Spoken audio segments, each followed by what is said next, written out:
Selamat pagi Pak Hussein. Kami dari kelompok 5 akan mempresentasikan tentang understand people. Kelompok kami yaitu kelompok 5 terdiri dari Virginia Angelin Wijaya, Selamat pagi, Pak. Diana Rutradian, Selamat pagi, Pak. Teresia Angelina, Selamat pagi, Pak. Jennifer Yapiani Kosasi yaitu saya sendiri, Marcella Valencia, Selamat pagi, Pak. dan Marcelina Arianto. Selamat pagi, Pak. Oke, untuk yang pertama yaitu what is the key of being successful? Kunci apa yang menjadikan kita menjadi sukses? Terdiri dari 3 poin, yaitu ada yang pertama hard work. Hard work itu bekerja keras, di mana kita harus bekerja keras untuk mencapai tujuan untuk menjadi sukses. Seperti kalau misalkan kita mau berbisnis atau membuka usaha, kita tentunya harus bekerja keras untuk mencapai tujuan bisnis atau visi misi bisnis kita. Yang kedua adalah technical skills, yaitu keterampilan teknik. Keterampilan teknik ini sangat dibutuhkan sebagai landasan utama ketika kita ingin membangun bisnis atau usaha kita. Jika kita tidak mempunyai keterampilan ini, kita tidak bisa atau sedikit susah untuk membangun bisnis atau usaha. Dan poin yang terakhir yaitu understand people, di mana ini menjadi poin yang paling penting, tetapi banyak pengusaha atau pembisnis itu melupakan poin ini, yaitu memahami orang atau memahami karyawan. Saat kita berada di perusahaan besar atau perusahaan kecil, para leaders atau bos atau atasan itu harus memahami karyawannya sendiri. Ketika kita tidak memahami karyawan, itu akan membuat kita sebagai atasan atau kita sebagai karyawan akan sulit berkomunikasi dengan atasan kita atau teman kerja kita. Tidak hanya di dalam dunia perusahaan, tetapi kita juga harus memahami orang yang di sekitar kita. Oke, untuk slide selanjutnya ada understanding people pays great dividends. George Kinzel and Edward Dare said, few things will pay you bigger dividends than time and trouble you take to understand people. Almost nothing will add more to your stature as an executive and a person. Nothing will give you greater satisfaction or bring you more happiness. Kalimat ini berarti George Kinzel dan Edward Dare berkata, beberapa hal akan membayar Anda dividen yang lebih besar daripada waktu dan masalah yang Anda ambil untuk memahami orang. Hampir tidak ada yang akan menambah status Anda sebagai eksekutif atau menjadi orang yang terkenal atau dihargai. Tidak ada yang akan memberikan Anda kepuasan yang lebih besar atau membawa Anda ke kebahagiaan. Lalu di poin kedua ini ada pepatah dari David Burns, yaitu a medical doctor and professor of psychiatry, said the biggest mistake you can make in trying to talk convincingly is to put your highest priority on expressing your ideas and feelings. What most people really want is to be listened to, respected, and understood. The moment people see that they are being understood, they become more motivated to understand your point of view.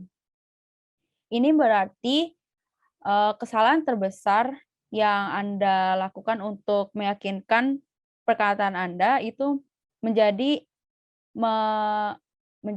prioritas utama untuk mengekspresikan ide dan perasaan Anda.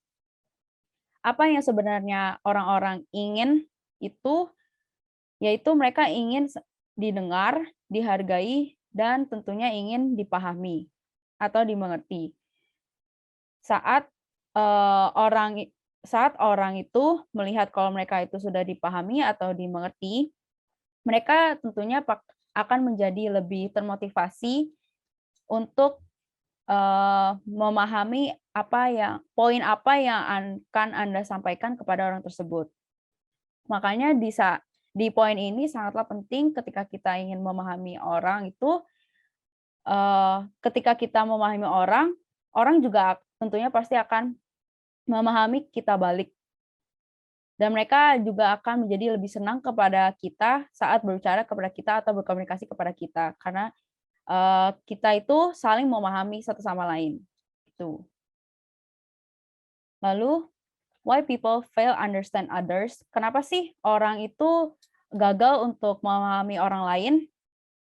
Ada pepatah atau satu kalimat yang pengacara itu pernah kasih tahu kalau half of all the controversies and conflicts that arise among people are caused not by difference opinion or an inability to agree, but by their lack of understanding for one another. Jadi banyak kontroversi atau konflik itu terjadi bukan karena perbedaan opini, tetapi lebih orang itu jarang atau orang itu susah untuk memahami satu sama lain. Contohnya seperti suami istri yang bercerai, itu mereka bukannya karena mereka bercerai itu karena perbedaan pendapat, tetapi lebih mereka itu sangat sulit untuk memahami satu sama lain. If understanding is such an asset, why don't more people practice it? There are many reasons.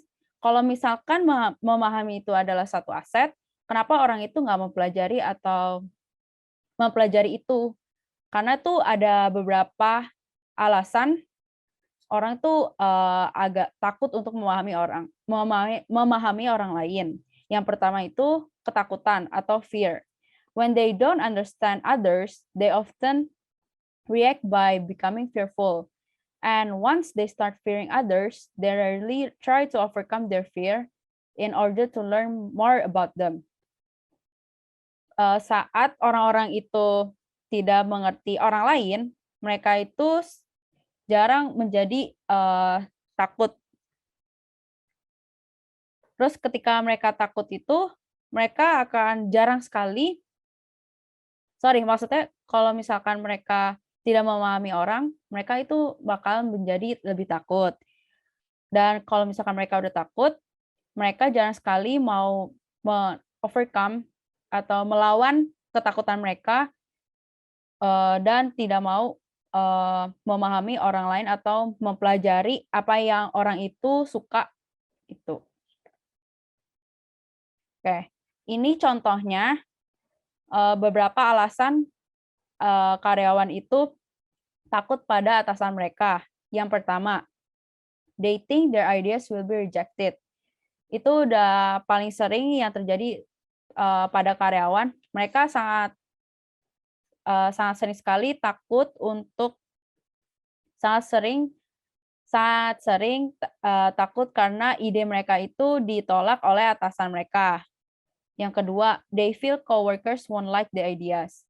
Mereka berpikir kalau misalkan teman kerja mereka itu takut nggak suka sama ide mereka. Jadi mereka dari awal sudah takut terlebih dahulu sebelum mereka mencoba.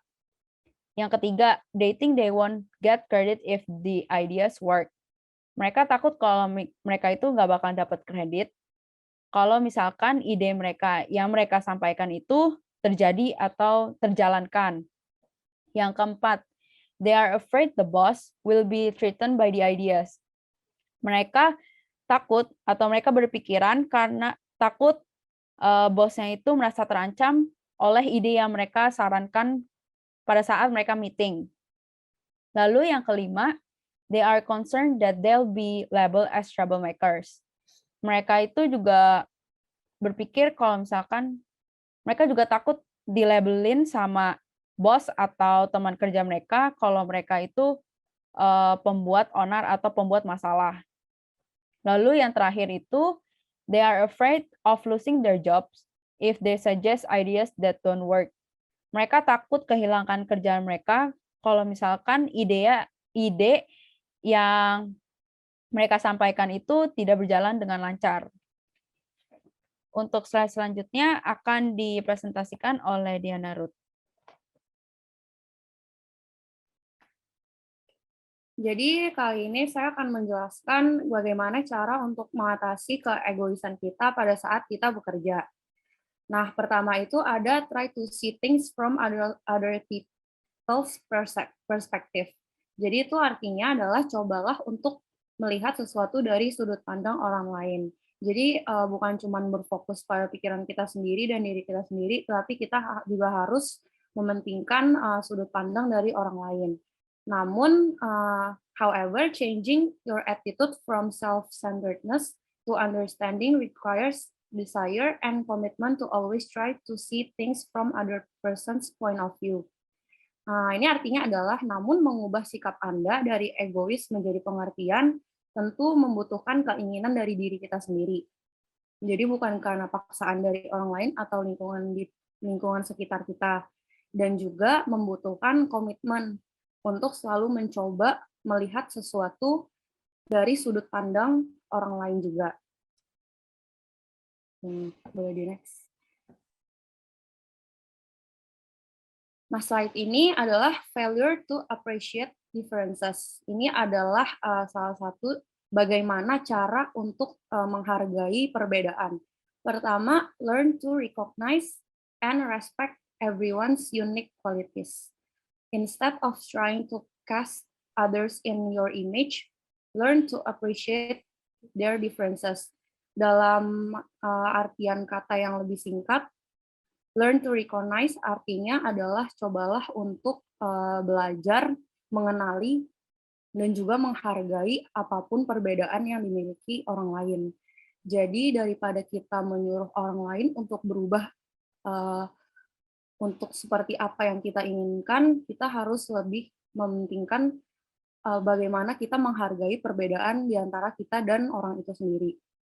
Dan yang kedua, if someone come from a different culture, broaden your horizons and learn what you can from them because variety makes interesting dynamics between people.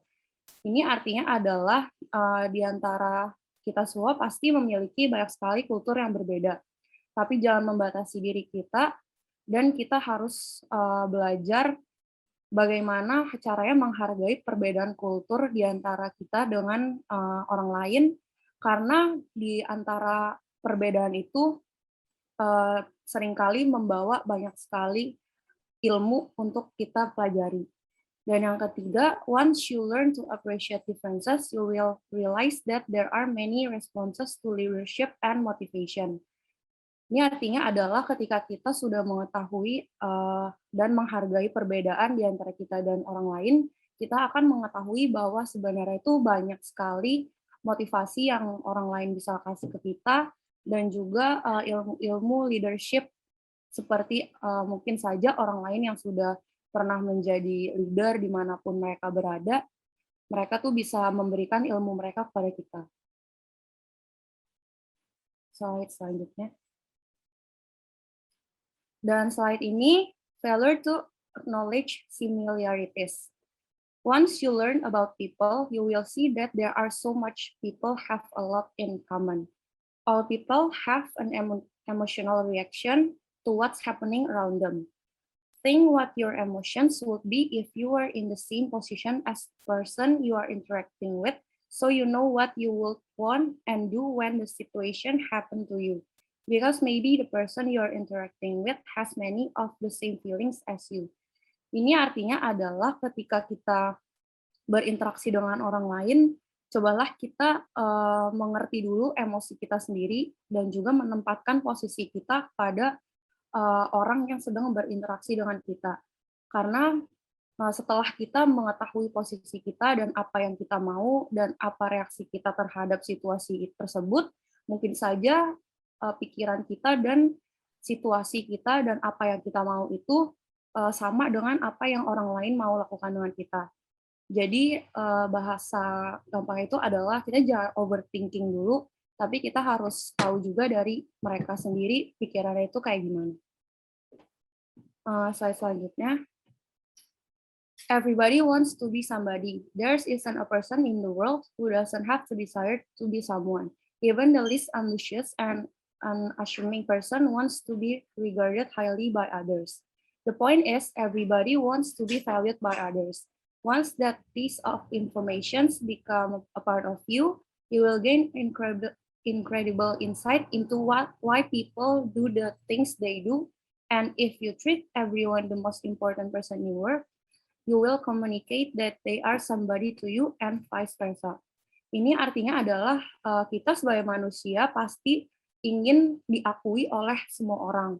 Entah itu posisi kita, keberadaan kita, atau pekerjaan kita. Namun kita juga harus memberikan seseorang atau lawan jenis bicara kita kesempatan untuk menjadi pribadi juga atau orang yang berguna untuk kita. Nah, sama dengan halnya kita ingin disanjung oleh orang lain, kita pun harus menyanjung orang duluan. Entah itu karena jabatannya atau pekerjaannya yang bagus, pasti selalu kita harus mengapresiasi, balik lagi ke yang tadi, karena mereka sudah berusaha untuk menjadi seseorang dalam hidup ini. Slide selanjutnya akan dijelaskan oleh teman saya. Baik, untuk slide yang kali ini saya akan menjelaskan mengenai nobody cares how much you know until he knows how much you care. Jadi tidak ada yang peduli seberapa banyak kamu tahu sampai orang tersebut tahu kalau kamu itu peduli sama orang lain. Jadi contohnya aja di sini yang ada di buku, to be an influencer, you have to love people before you try to lead them. Jadi untuk menjadi seorang influencer itu nggak mudah pastinya kan. Jadi kita harus menerima orang lain, harus mampu menerima kritik dari orang lain juga, harus mampu mencintai orang di sekitar kita juga. Jadi untuk poin kedua, the moment people you know that you care, the way they feel about you change. Jadi di momen kayak misalkan orang tuh tahu kalau misalkan kita peduli sama orang lain, influencer tersebut peduli sama orang di sekitarnya, peduli sama netizennya, itu the way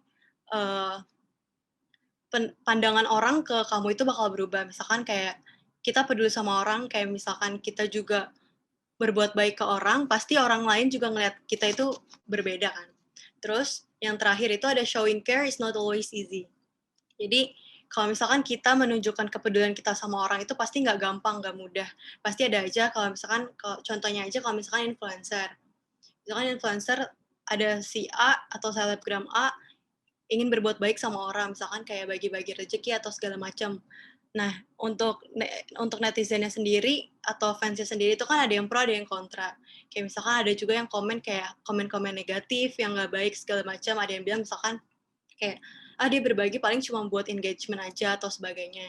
Jadi untuk menunjukkan kepedulian kita sama orang itu pasti ada pro dan kontranya. Boleh dilanjut untuk slide selanjutnya. Nah, di sini juga ada paradoxical commandments of leadership says. Yang pertama, if you do good, people will accuse you of selfish ulterior motive. Do good anyway. Jadi, kalau kita berbuat baik, pasti ada aja seperti yang kayak kalau misalkan influencer, pasti ada aja yang pro dan kontra. Ada juga yang nggak suka, ada yang bilang kayak, paling berbuat baik juga cuma buat engagement tadi, paling yang segala macam. Jadi kalau misalkan kita mau berbuat baik, itu berbuat baiklah kapanpun dan dimanapun. Yang kedua, if you're successful, you will win false friends and also true enemies. Jadi untuk saat kita misalkan merintis karir kita atau segala macam, pasti ada aja yang suka dan gak suka sama kita. Ada yang support kita, ada juga yang ingin menjatuhkan kita. Nah, tapi dengan seiring berjalannya waktu, kalau misalkan kamu udah bisa lewatin itu semua dan sudah sukses, kamu bakal menang dari orang-orang yang tadinya sudah mau jatuhin kamu, yang benci sama kamu, dan lainnya. Jadi, kalau misalkan emang dari pribadi kita sendiri itu mau sukses, harus berjuang apapun itu kendalanya di depannya. Yang ketiga, the good you today will perhaps be forgotten tomorrow. Jadi, misalnya kita berbuat baik hari ini ataupun kemarin, itu orang bisa lupain itu cepat. Misalkan kita hari ini berbuat baik sama si A, besok bisa aja si A itu lupa kalau misalkan kita udah pernah berbuat baik. Tapi bedanya kalau misalkan seorang influencer ataupun kita ngelakuin suatu hal yang buruk atau misalkan yang nggak baik lah, pasti orang itu tuh bakal inget terus sampai nanti. Beda sama apa yang udah kita lakuin. Misalkan lakuin yang kayak baik-baik, pasti dilupain itu bisa cepat, tapi beda sama hal yang buruk. Makanya balik lagi, kita sebagai manusia tetap harus berbuat baik itu kapanpun dan sama siapapun. Terus honesty and frankness make you vulnerable. Saat kita berbuat jujur itu pasti ada aja kendalanya. Misalkan makanya kenapa kadang kita lebih milih untuk bohong supaya menyelamatkan diri kita sendiri mungkin. Tapi di satu sisi jujur itu akan jauh lebih baik. Karena kalau misalkan bohong juga kan pasti kedepannya akan ketahuan juga. Terus the biggest man with the biggest ideas can be shut down by the smallest man with the smallest mind. Jadi misalnya orang yang berpikirnya besar, yang berpikirnya jauh ke depan, itu tuh bisa aja dijatuhkan sama orang yang pikirnya pendek, yang misalkan yang kayak licik atau bisa melakukan segala cara. Itu bisa aja, tapi balik lagi di sini kita tetap harus berpikir itu jauh ke depan. Terus yang selanjutnya, what you spend years building may be destroyed overnight. Jadi apa yang kita bangun bertahun-tahun lamanya itu bisa aja hancur dalam semalam. Sebagai contoh, misalkan nggak usah jauh-jauh, influencer. Jadi kan ada salah satu selebgram yang sekarang ada kena masalah karena mungkin kelalaian atau keegoisan sendiri karena nggak mau dikarantina atau segala macam. Nah, untuk menjadi seorang influencer sebesar dia, menjadi selebgram sebesar dia itu kan butuh waktu yang cukup lama untuk bikin followersnya itu percaya sama dia. Mungkin kan dulu juga dikenalnya dia itu yang orangnya independen dan segala macam. Nah, karena satu kasus mungkin karena keegoisan atau kelalaiannya dia sendiri, itu tuh bisa ngancurin karirnya dia sendiri. Itu seperti itu. Terus yang selanjutnya ada people really need help but may attack you if you help them.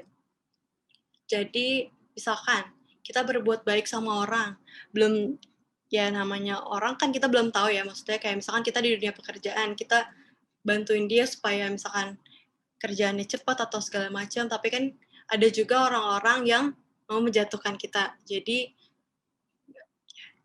terus yang terakhir, give the world the best that you have and you will get kick in the teeth. Jadi, Jadi untuk sekarang ini, yang paling penting kita harus melakukan yang terbaik buat apapun, berbuat baik, keep humble, supaya kedepannya bisa jauh lebih baik juga. Boleh lanjut lagi?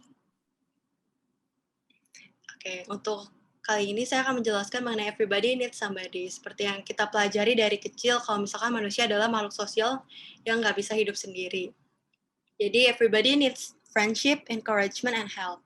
Jadi semua orang itu butuh pertemanan, butuh relationship, dan juga butuh support dari orang dan juga bantuan dari orang. Kayak sebagai contoh misalnya kalau misalkan di pertemanan mungkin gak mungkin jalannya mulus terus, pasti ada aja dari satu orang itu mungkin yang gagal buat nge-achieve goals-nya atau segala macam. Nah, gunanya teman-teman itu untuk support dia supaya bisa bangkitin dia lagi, bisa semangatin dia lagi. Terus everybody needs help.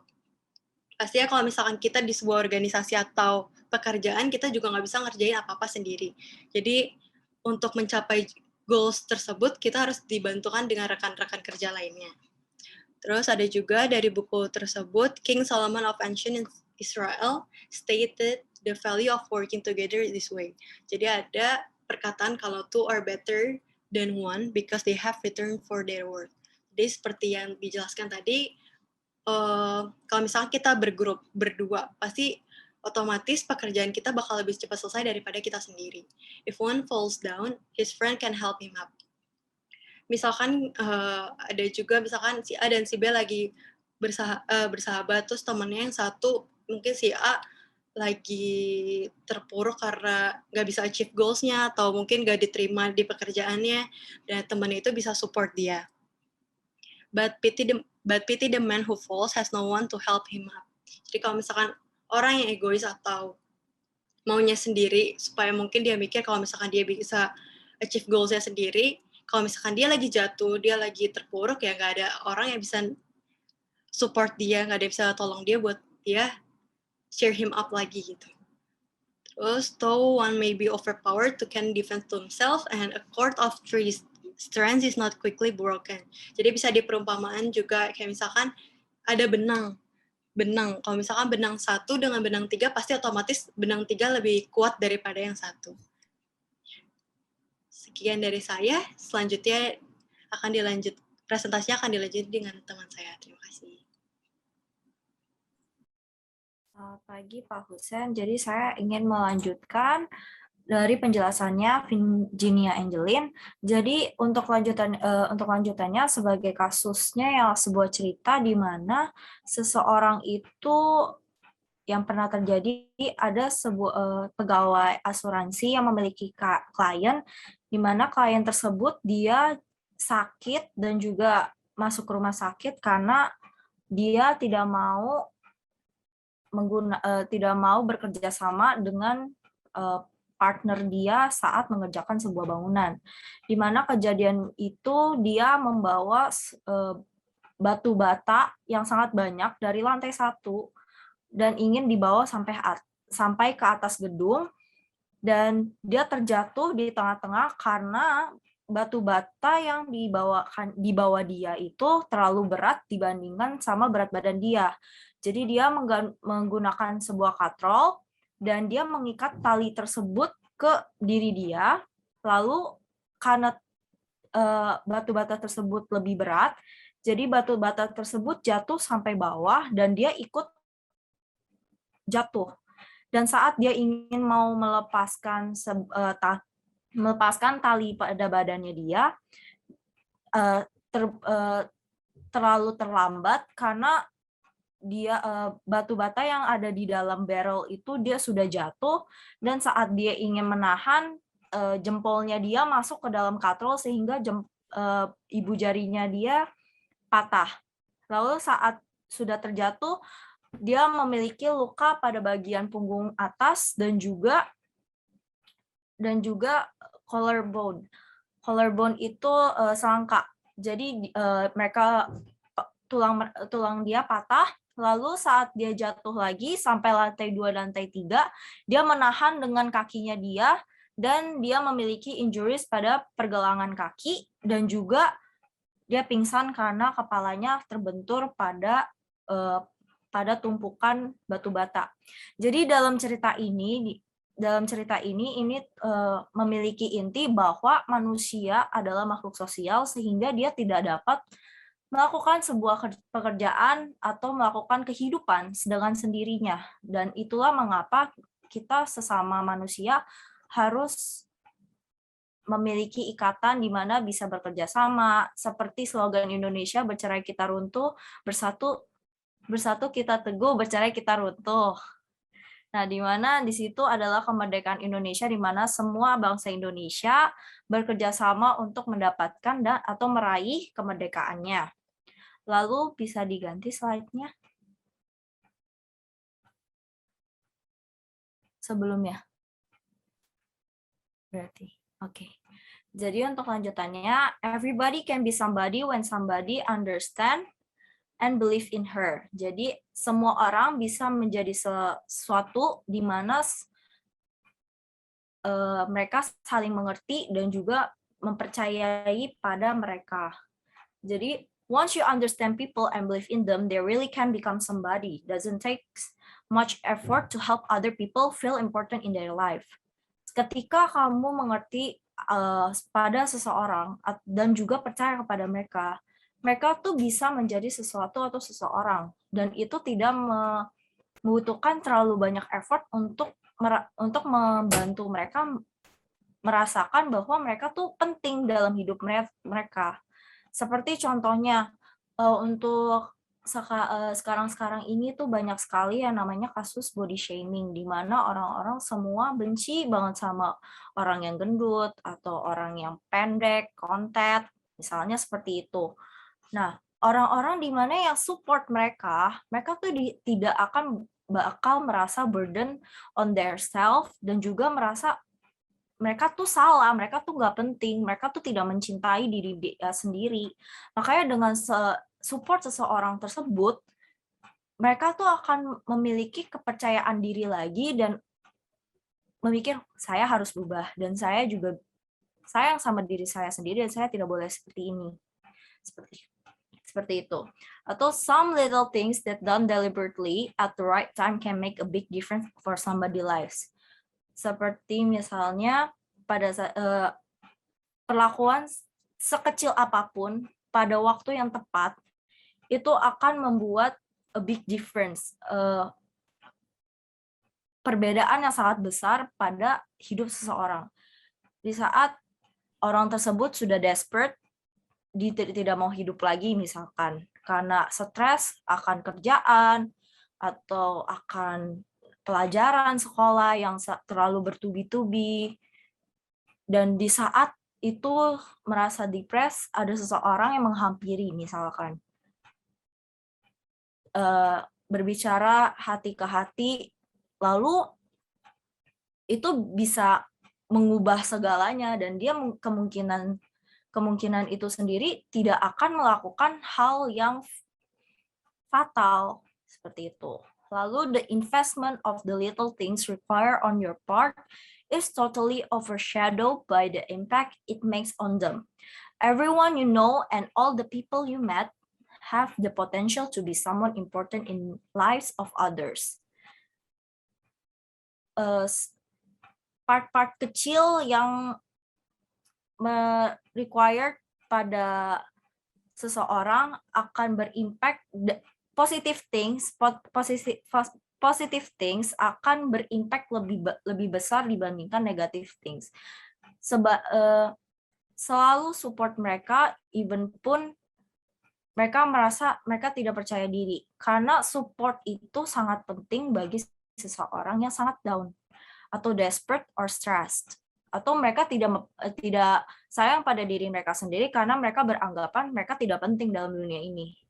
Padahal di dunia ini ingin mengetahui dia bahwa dia itu penting di dunia, dia itu penting bagi orang lain, dia itu penting untuk orang tuanya, keluarganya, dan karena support kita itu dia tuh penting gitu.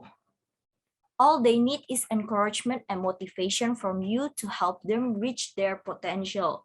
Ini yang saya katakan tadi, motivasi dan juga support dari kita semua untuk mereka, biar mereka tuh reach out potensi dia sendiri gitu, untuk membantu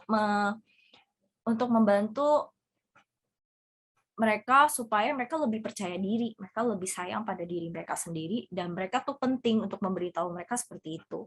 Seperti contohnya di dalam buku, di mana sebuah pastor mengadakan acara, di mana acara Natal itu didatengin sampai 3.000 orang setiap tahunnya. Dan di acara ini yang tampil itu anak kecil. Sebuah anak kecil yang dandanannya seperti bidadari, seperti angel gitu. Nah, si pastor ini senyum melihat mereka, dan pastor ini tuh support mereka kayak, you did a great job. Kamu melakukan hal yang baik, kamu melakukan the best gitu. Dengan kata-kata itu sedikit aja, mereka akan percaya yang aku lakukan sudah cukup dan orang-orang menikmati performaku. Seperti itu. Dan anak-anak kecil itu merasa diri mereka tuh senang. Jadi setiap kali ketemu pastornya, dia akan tos gitu. Dan mereka percaya pada diri mereka gitu, bahwa it is important gitu. Aku penting di hidup ini, seperti itu. Sekian dari penjelasan saya, dilanjutkan oleh Marcelina Arianto.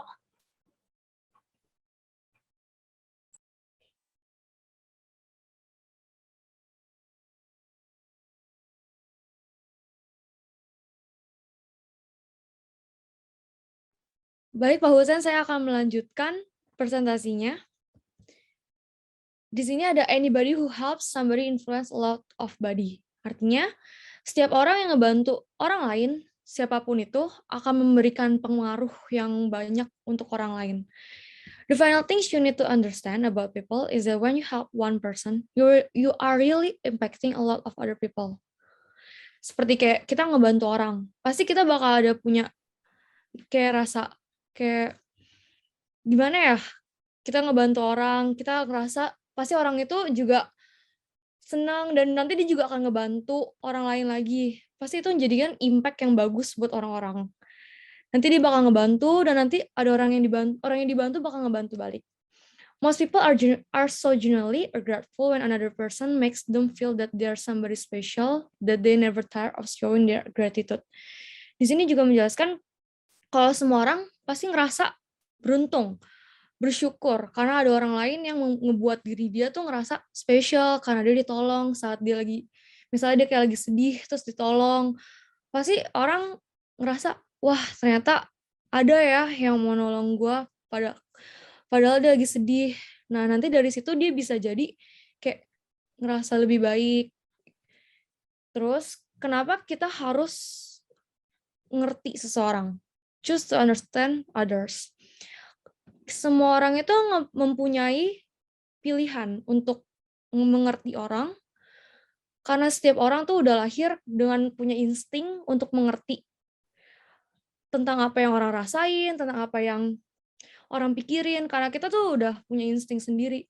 Kayak misalnya kita lihat orang di jalan, dia tuh kayak jatuh, kita otomatis langsung tolongin dong.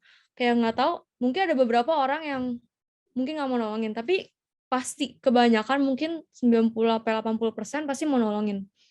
Itu karena insting dari lahir. Kayak kita tuh udah, kenapa kita nggak mau nolongin? Kan kita punya, kan padahal kita bisa nolongin. Harusnya kita bantuin aja. Dan kenapa setiap orang tuh punya perasaan buat ngertiin, motivasi, dan itu tuh bagus buat mempengaruhi orang-orang. Itu membantu kita juga untuk mengerti diri kita sendiri, kenapa kita harus ngebantu, dan itu memberikan kelebihan bagi diri kita sendiri buat orang-orang lain. Next. The other person's perspective. Perspektif dari pandangan lain dari orang lain. Pandangan dari orang lain.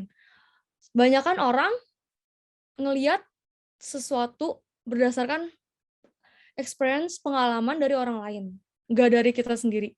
Contohnya ada dari salah satu cerita Mark McCormack. Ini cerita yang lucu. Dia jadi di suatu saat dia lagi di pesawat. Jadi di pesawat ini dia ngeliat 2 anak kecil lagi berantem. Terus there's a stranger, ada orang lain asing gitu. Tiba-tiba ngeliat, terus dia mau ngomongin nih, mau nolongin biar nggak berantem lagi. Terus dia mikir, gue harus nolonginnya gimana nih? Saya harus nolonginnya gimana nih? Terus dia bilang kayak gini, karena di seberangnya lagi ada orang, terus dia lihat tuh orangnya tuh pakai kayak shawl gitu, shawlnya aneh, kayak berbulu hewan-hewan kayak berang-berang gitu, buru berang-berang gitu. Terus dia bilang gini ke anak kecil ya, kalau kalian masih berantem nanti saya taruh berambut itu dari bulu cewek itu ya ke kamu gitu. Nah, kenapa sih orang-orang selalu ngambil dari orang lain, dari pandangan orang lain gitu? Kenapa nggak dari kita sendiri? Ya karena itu kita bisa ngelihat kayak konteks yang dari orang lain, position, karena itu membantu kita buat mengerti juga. Membantu orang-orang lain juga jadi kayak lebih mengerti. Jadi lebih mikir kayak gimana sih kalau misalnya kayak gini. Jadi lebih mempermudah orang lebih untuk mengerti. Lalu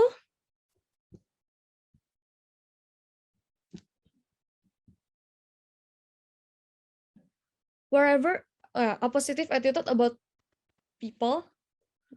Next. There's a positive attitude about people. Ada seorang penulis, Harper Lee, dia menulis tentang people generally see what they look for and hear what they listen for. Artinya, pada umumnya orang tuh ngelihat dari apa yang dia dengar, ngelihat dari apa yang dia dengar.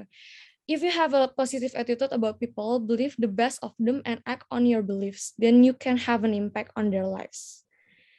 Saat kita kayak memberikan attitude, sikap kita yang positif ke orang, mereka juga pasti akan memberikan kebaikan juga, kayak sikap positif juga ke kita. Itu juga menjadikan dampak yang baik buat orang-orang atau kehidupan dia atau juga kehidupan kita. Pertama, ada beberapa hal yang harus kita ubah. Contohnya perspektif kita. Saat when the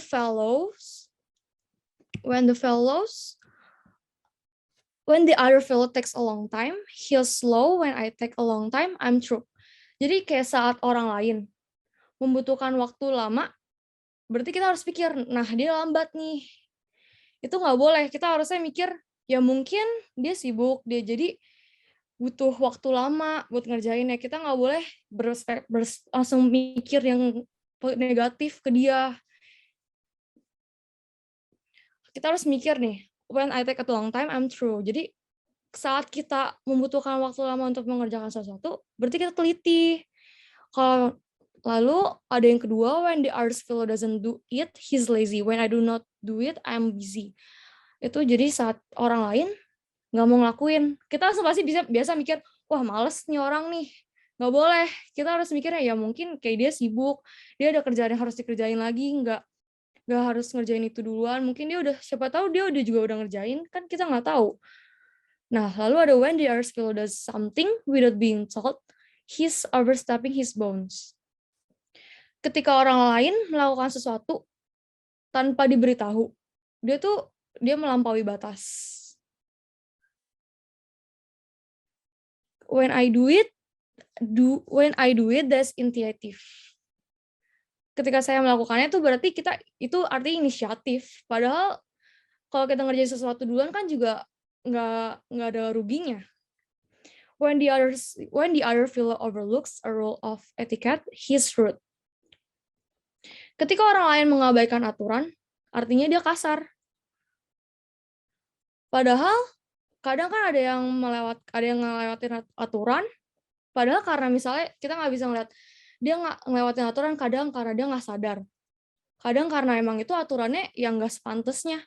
Walaupun aturan dibuat untuk dia ikuti, dia dipatuhi, tapi kan kita kadang ada yang nggak sesuai lah untuk diikutin. Jadi kan kita harus lihat dari perspektif orang-orang juga. Terus when the others will please the boss, he's an apple polisher. Biasa kan ada karyawan tuh, dia suka kayak baiklah sama bosnya, nanti pasti dipikir, wah ngejilat nih orang nih, pasti dia mau ngejilat nih biar nanti dia bisa naik pangkat lah, naik jabatan. Padahal enggak, siapa tahu dia mau ngebaikin tuh bos ya buat bisa kerja sama, biar nanti kalau kerja enak, jadi kayak lebih gampang aja jadi kerjanya. Terus ada when the other fellow gets ahead, he's getting the breaks. Ketika orang lain maju, dia stop, dia istirahat. When I manage to get ahead, that's just the reward for hard work. Padahal saat maju, kita itu dapat hadiah, dapat kayak, biasanya kan kalau kerja dapat insentif, padahal kalau kita kerja keras tuh, pasti ada untungnya lah buat diri kita sendiri yang bagus.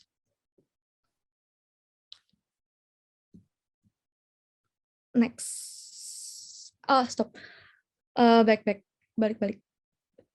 Nah, your attitude toward people is one of the most important choice you will ever make. If your thinking is positive, you can really make an impact of them.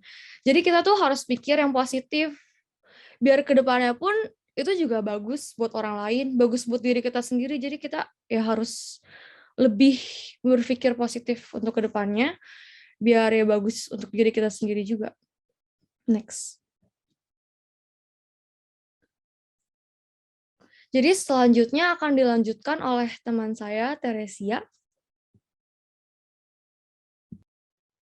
Selamat Pak. Dan sekarang saya akan menjelaskan tentang beberapa checklist yang bisa kita gunakan untuk menginfluence orang lain.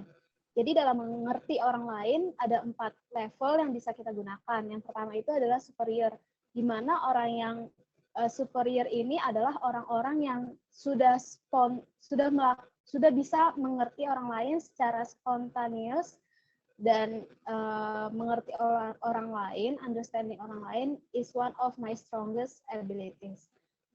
Itu merupakan salah satu kekuatan terbesar dia. Terus yang kedua adalah most of the time what people do and want makes sense to me. I consider my ability to understand people and accept.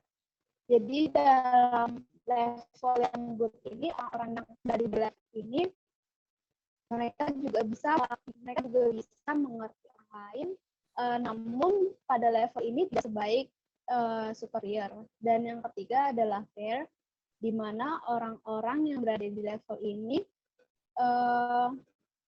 ability-nya itu berada pada rata-rata.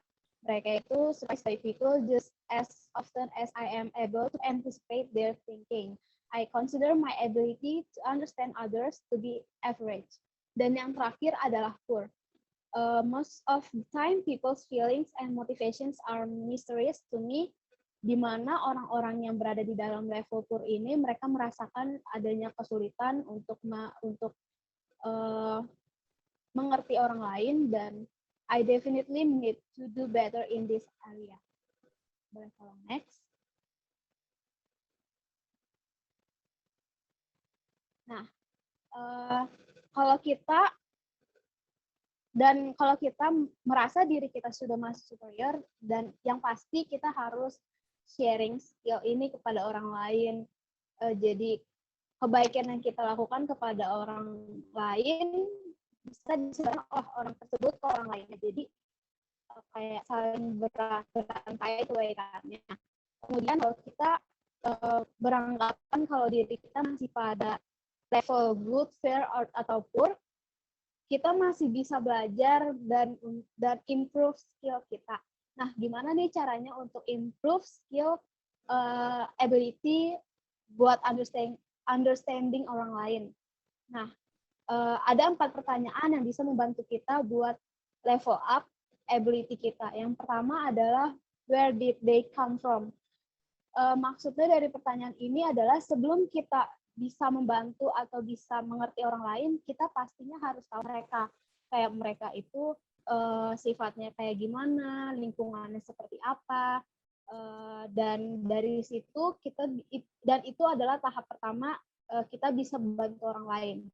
Yang kedua adalah setelah kita mengenal orang tersebut, kita harus ada pertanyaan, where do they want to go? Kita tuh harus mikir kayak si orang yang mau kita bantu ini tujuan itu apa, dan apa langkah yang dia mau lakukan. Dan yang ketiga adalah what is their need now. Setelah kita tahu latar belakang orang tersebut, apa tujuannya, yang ketiga adalah kita harus tahu apa kebutuhan mereka supaya kita bisa melakukan, bisa mengeluarkan ability kita, skill kita dalam porsi yang tepat, waktu yang tepat, dan tempat yang tepat juga. Dan yang keempat adalah how can I help? Setelah kita tahu ketiga hal yang sebelumnya saya sebutkan, how can I help itu membantu kita supaya kita mikir kayak gimana sih caranya supaya saya bisa bantu dia. Mungkin kita bisa bantu dia dalam sistem support, atau kita bisa bantu dia dalam hal keuangan, atau kita bisa bantu dia dalam hal lainnya. Terus setelah kita tahu keempat hal tersebut, kita harus activate our positive attitude. Jadi dalam saat kita membantu orang lain, kita itu harus bantu orang tersebut pakai hati. Jadi kalau misalnya kita pakai hati, orang tersebut pun pasti akan merasakan adanya connection di antara kita. Kalau menurut Ken Keyes Jr., a loving person lives in a loving world. A hostile person lives in a hostile world. Everyone you meet is your mirror. Jadi setiap orang yang tinggal di dunia yang penuh cinta, dia akan memberikan cinta kepada orang lain, dia juga akan mendapatkan cinta yang harusnya kita dapatkan. Kalau mungkin kita pernah dengar ada yang namanya law of attraction, di mana kita itu sebenarnya punya energi positif dan kita bisa nyebarin ke orang lain, dan orang lain yang ngerasain energi kita, mereka pun mereka bisa mendapatkan energi positif dari kita juga. Terus semua orang yang kita temui itu adalah sebenarnya cerminan kita. Jadi sebenarnya kalau misalnya kita baik kepada orang, orang tersebut pasti akan baik kepada kita. Ataupun kalau kita mungkin melakukan kesalahan sama orang, orang tersebut mungkin bisa melakukan kesalahan kepada kita. Dan itu adalah semua berkaitan, dan everyone you meet is your mirror. Next. Dan ini ada sedikit video tentang presentasi kami. Judulnya adalah Discipline to Understanding Human.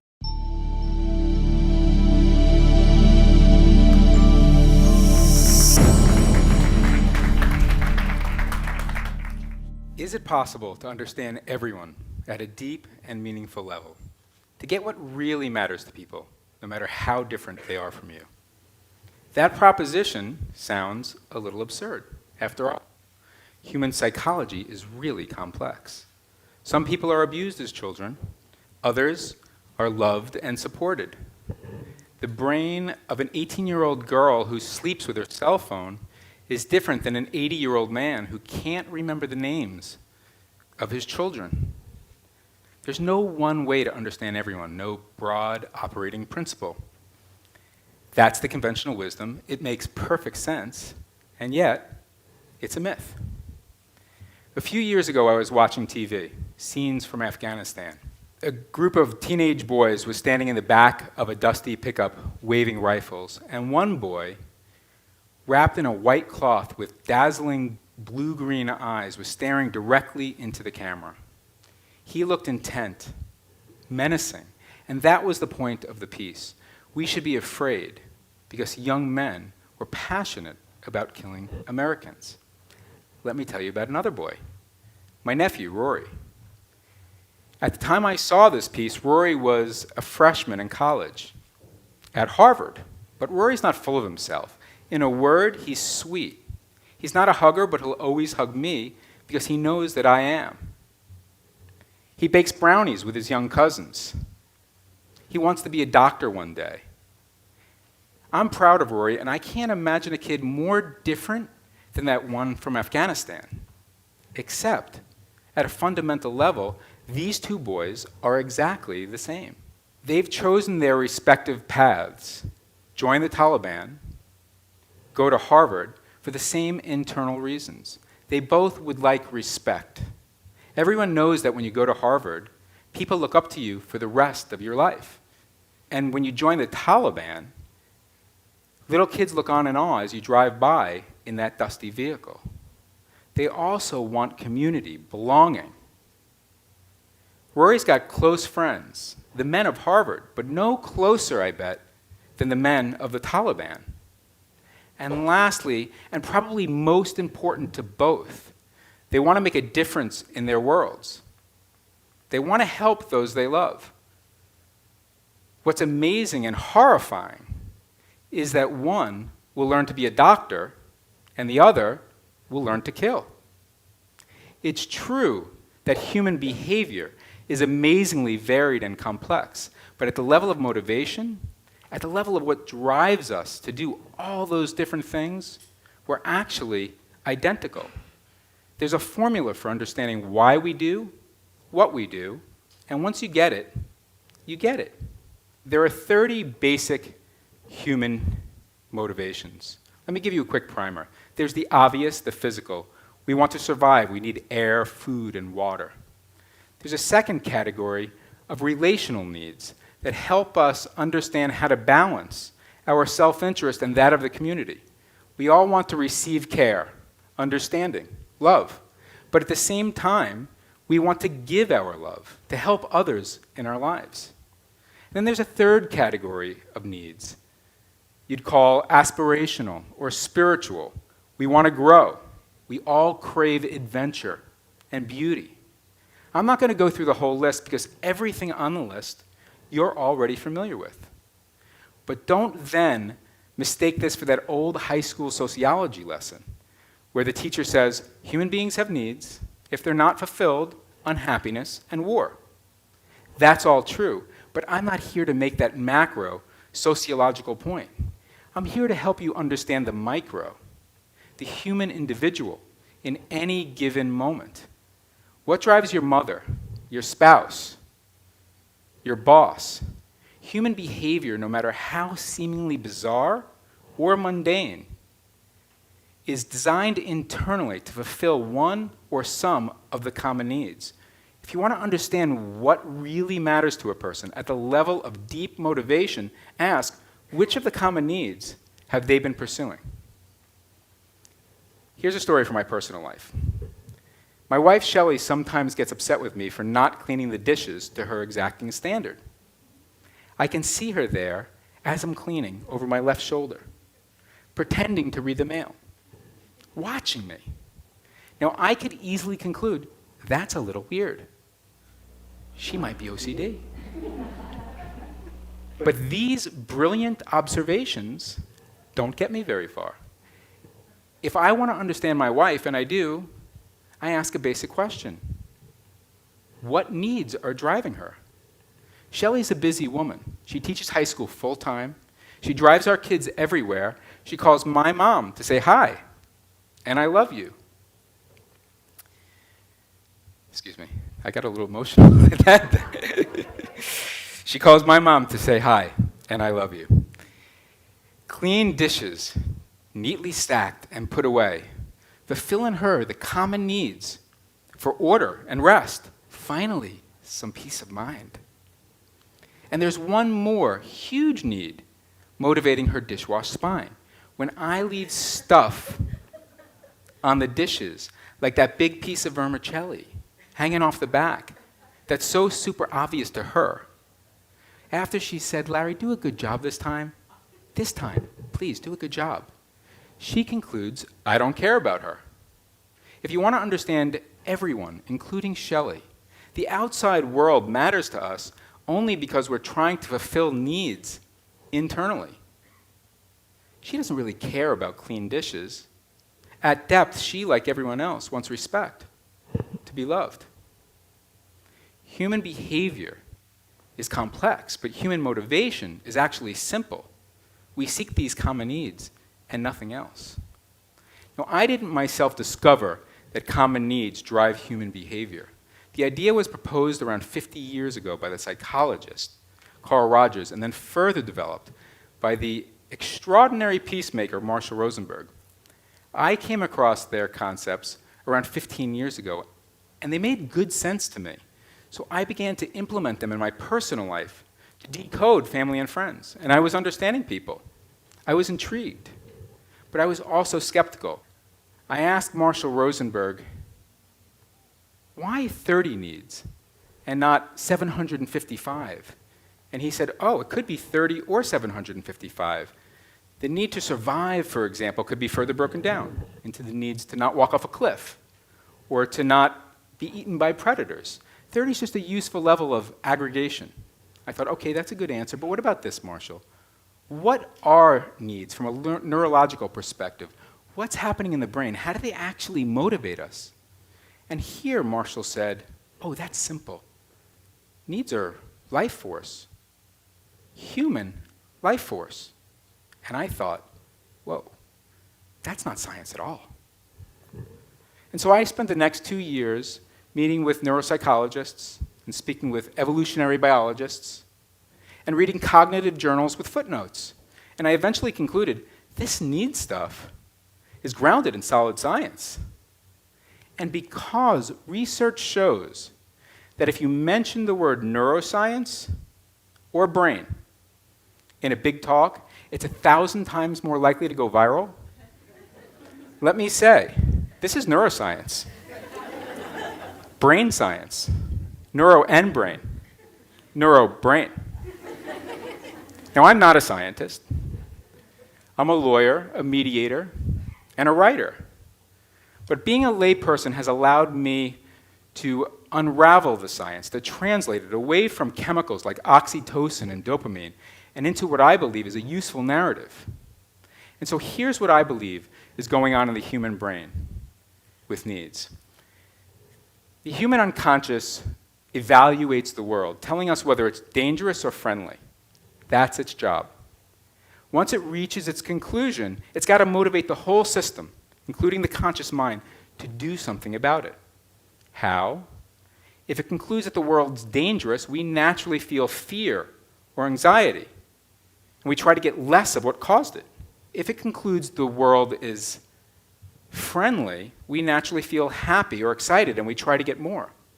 But, and this is the key, how does the unconscious determine what's dangerous and what's friendly?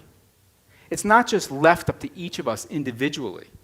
Rather, the criteria upon which we evaluate the world is born into you and born into me and born into all of us. Those are the human needs. Those specific criteria were honed through evolution because they allow us to survive, to relate to other people, and ultimately to make more people. Am I being respected? Am I making a contribution in the world?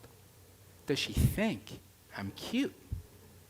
If so, pleasure. Get more of that. If not, pain. Change the world.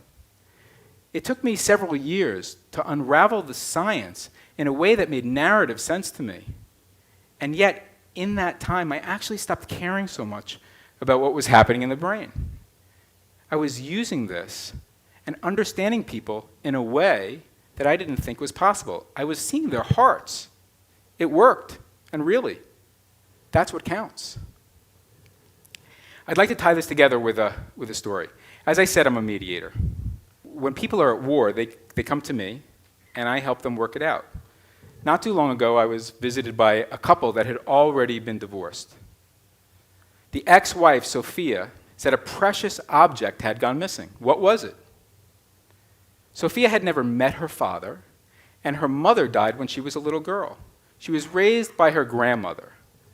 And in her grandmother's house hung this large painting, painted by Sophia's grandmother of Sophia's mother.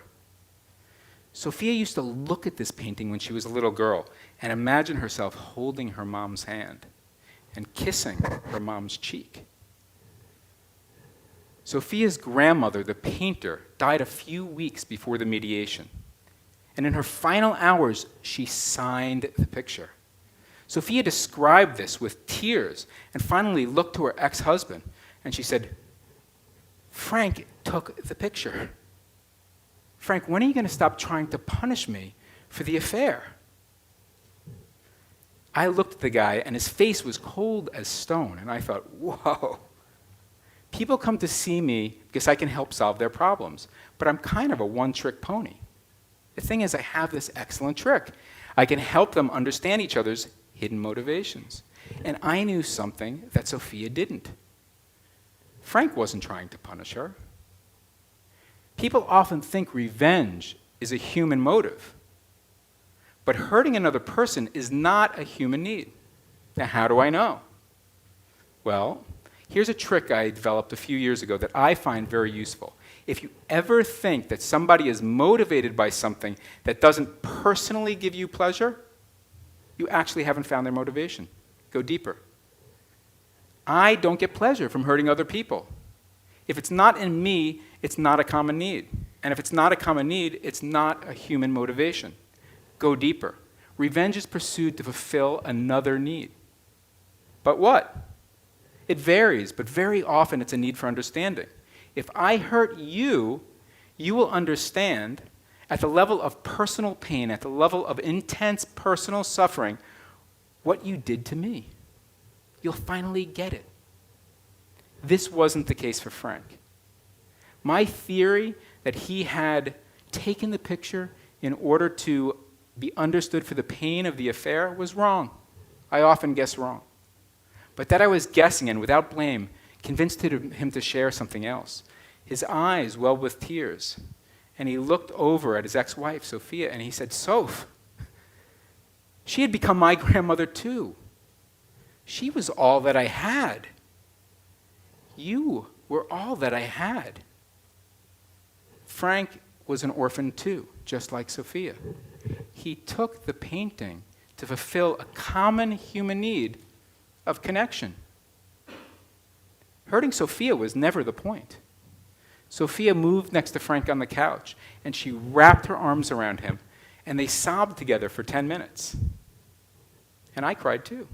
I had 10 minutes. What was I going to do? Frank ultimately returned the painting to Sophia, and she dug up a trove of old photos of Frank with her grandmother so that he could remember his family. Understand what happened here. We didn't make the common and easy mistake thinking that revenge is a motive. Instead, we went to the source of all human motivation, to the common needs. When Sophia understood that Frank had simply needed connection, human connection, and in particular to her grandmother, she got it. She could feel it. And then the magic, and then solutions.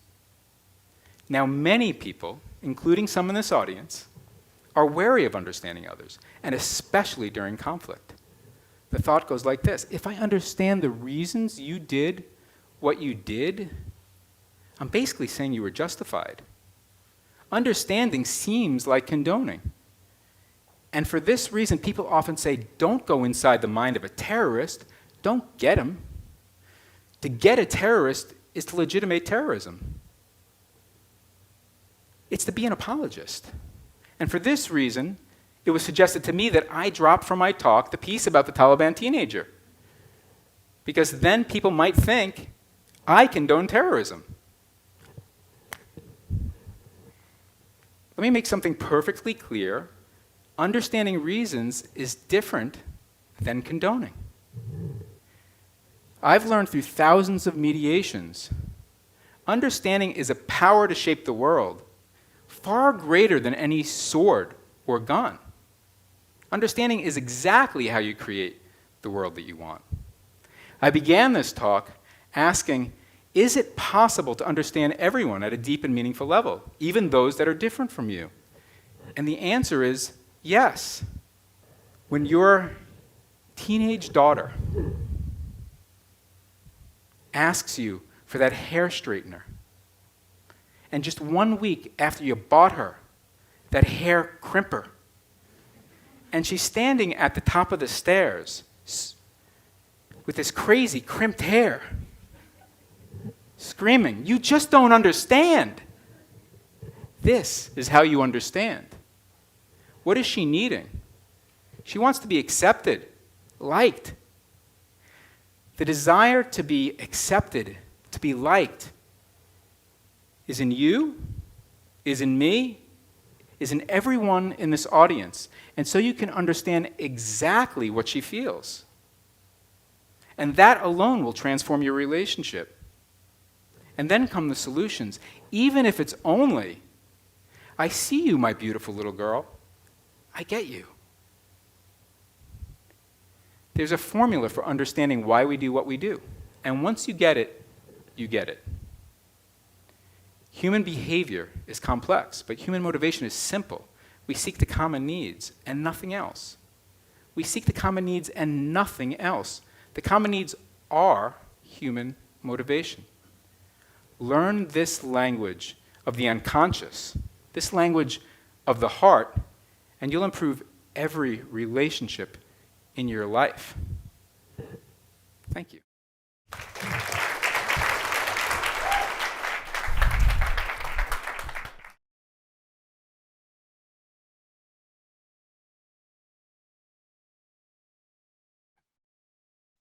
Sekian dari presentasi kami. Terima kasih telah mendengarkannya. Terima kasih Pak Husen dan terima kasih teman-teman. Terima kasih Pak Husen. Terima kasih Pak Husen. Terima kasih Pak Hussein. Terima Terima kasih Pak Husein. Husen.